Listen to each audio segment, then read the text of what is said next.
我最近疯狂迷上了手撕牛肉干，尤其是看电视剧的时候，要不嚼两块感觉浑身不得劲儿。但外面买的还怕猪肉或者鸭肉做的，所以我苦心研究了一个配方，然后订了4个牛腿，打算自己在家做的。这个牛肉干呀，吃着是真好吃，但做起来是真麻烦。光切肉我们就干了1天，那切完之后感觉右边这半拉身子都是麻的。这4个牛腿正好切出来200斤瘦肉，我现在特别好奇它最后会成多少牛肉干。然后这些肉在抓完料之后，最好放到一个浅一点的容器里腌制，但能装这么多肉的容器实在不好买，所以我在家里找了一圈之后，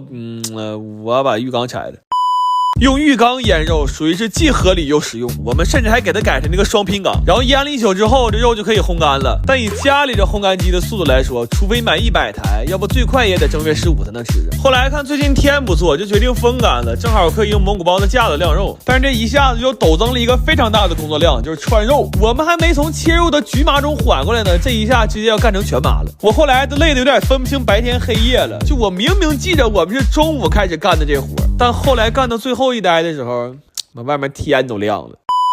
这些肉我们一共风干了7天，等它干得像个树枝似的，就可以拿回家蒸熟了。这牛肉干蒸完就已经非常非常香了。据说正宗的草原做法要用牛粪子烘烤一下，会让它有独特的香味。但我们这个牛这2天可能消化不太好，它下的玩意儿实在太鲜亮了，根本用不了。我一点不扒瞎，我俩要把这玩意儿搬家去啊，我们全小区房价起码都得跌2000。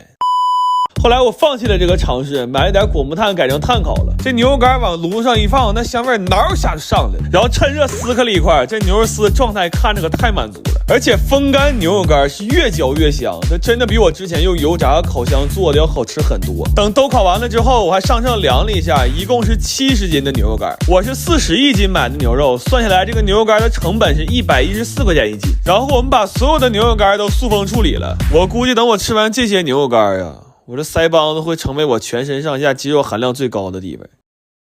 我最近特别馋川菜里的那个麻辣牛肉干，但是外面卖的总觉得口味差了那么一点，所以前2天趁着养羊的时候，我研究了一个特别好吃的配方，然后今天买了4个牛后腿，打算都做出来承包一下朋友们过年聚会的小零食。正好我也想看看这纯牛肉的肉干做完合成本是多少钱1斤，但是这么多肉做起来实在太麻烦了，光切肉和焯肉我们连轴干了36个小时没合眼，那干完之后心都突突，我们都吃上速效救心丸了。不过想想也够神奇的了，这1年我几乎凭借一己之力把治愈系的美食博主活生生的干成了高危行业。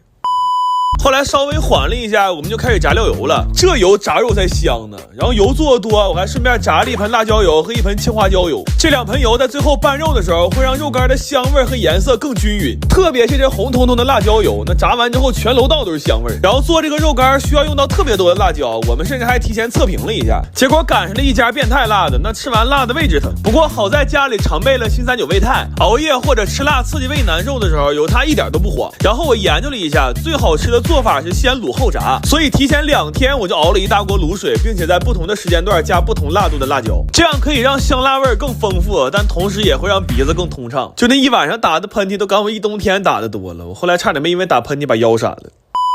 这些肉在卤完之后就已经非常好吃了，但是为了让它更入味，就用泡了1宿。等泡完了还需要再炸，炸完了还需要再调味。就这东西好吃是好吃，但做起来真的很麻烦。而且我之前试了一下，最后炒的时候要用猛火爆炒才能让这个香味最极致。但是这么炒家里的火根本不够硬，就临时又搭了一个饭店用的那种灶台。这灶一使上，那烟火气一下就上来了，但是下一秒屋里就瓦蓝了，门窗全开着都没有用。就后来我上个厕所，我发现那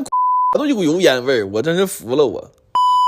后来就用这灶，我跟我哥轮着炒了1天，那到晚上感觉手都回不了弯了。不过这个肉干吃着真的是特别好吃，因为它用大火炸过，所以外皮是焦脆的，但里边肉是嫩的，吃起来会有很多汁水，而且因为裹了花生和芝麻，那嚼起来越嚼越香。这回我一共做了2个味的，麻辣的是香辣咸，藤椒的是麻辣甜，都特别好吃。然后我算了一下，这玩意成本大概是70块钱1斤。后来我们把这些肉都分了，就这一桌子肉别看多，我敢保证出不了正月就得没。这晚上饿了开一袋，再配上1杯冰可，然后吃完了之后再嗦了嗦手指头，你说那谁能忍住不去开第2袋啊？